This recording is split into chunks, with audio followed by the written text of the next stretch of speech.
Shattered Silence. Chapter 1: Unraveling. The small town of Brunswick was known for its tranquil streets and close-knit community. It was the kind of place where people greeted each other with a friendly nod and stopped for a chat on the sidewalks. But on a fateful evening, the peace of this town shattered, leaving its inhabitants in shock and disbelief. William Anthony Kilmartin, a 49-year-old woolclasser, had always been a reserved man. He lived with his wife, Catherine, in a modest house on the outskirts of Brunswick.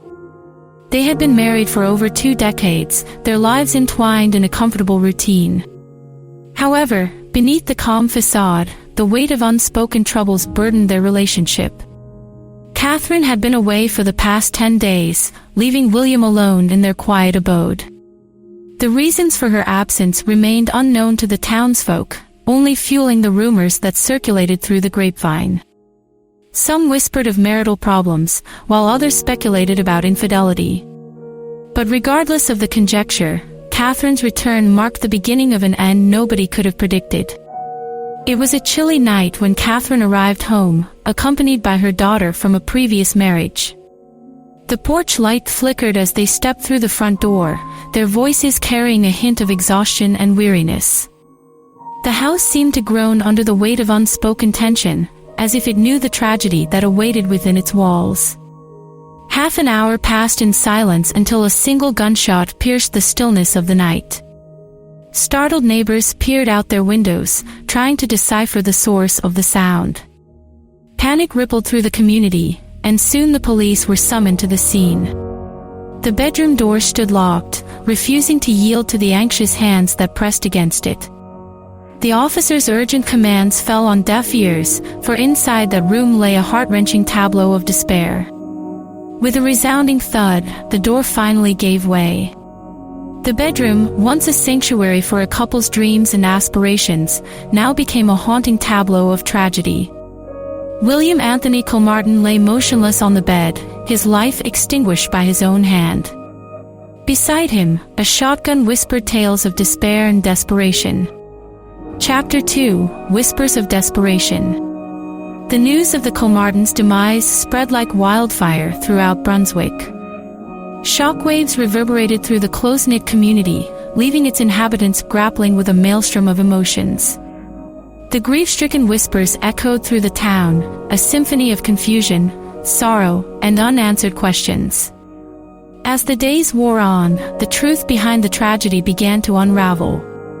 The quiet desperation that had enveloped William's life slowly became apparent, hidden beneath the surface of a seemingly idyllic existence. The weight of financial struggles, exacerbated by the ongoing issues concerning the High Court's decision and proposed amendments to the Coal Industry Act, had taken its toll. The coal mines, once the lifeblood of the region, had ground to a halt, leaving many without work. William, a hard-working man accustomed to providing for his family, found himself drowning in uncertainty. The constant threat of layoffs and the specter of financial ruin gnawed at his spirit, slowly eroding his once unyielding resilience. In the absence of stable employment, William had turned to other means to make ends meet.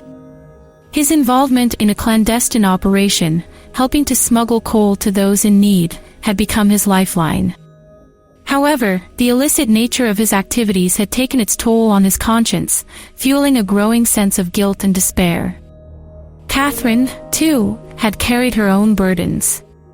Her frequent absences, shrouded in secrecy, hinted at a life lived on the fringes of their marriage.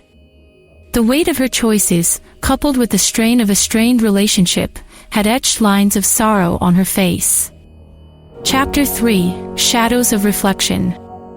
In the aftermath of the tragedy, the townsfolk of Brunswick grappled with their own sense of guilt. How had they missed the signs? How had they allowed their neighbors' suffering to go unnoticed?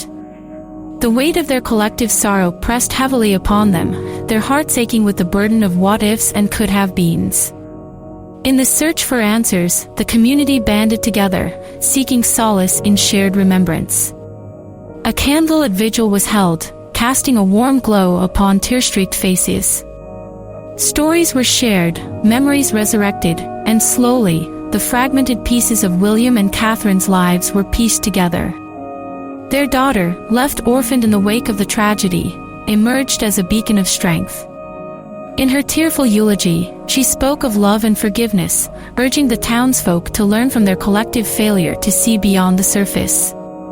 She reminded them that behind closed doors, battles were waged, silent cries for help went unheard, and the weight of despair could shatter even the most seemingly ordinary lives. As the days turned into weeks, the tragedy in Brunswick became a cautionary tale. The